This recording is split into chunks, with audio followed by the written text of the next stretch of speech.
మన ప్రభువును మన రక్షకుడైన యేసుక్రీస్తు వారి ఉన్నతమైన నామంలో మీ అందరికీ హృదయపూర్వక వందనములు. ఈరోజు దేవుని వాక్యము. తన్ను ఆశ్రయించు వారి ఎడల యెహోవా దయాళుడు, తన్ను వెతుకు వారి ఎడల ఆయన దయచూపువాడు. విలాపవాక్యములు 3:25. ఈ వాక్యం మనందరి జీవితాల్లో ఫలించును గాక. ఆమేన్.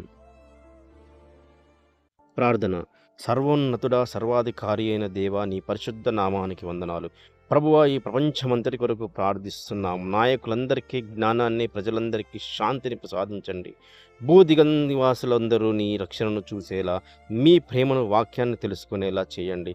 ఈ లోకంలోని కష్టాలు, యుద్ధాలు మరియు తెగుళ్లను తొలగించి మీ శాంతిని స్థిరపరచండి. యేసుక్రీస్తు నామంలో ఈ ప్రార్థనను సమర్పిస్తున్నాము తండ్రి. ఆమేన్, ఆమేన్, ఆమేన్. God bless you all.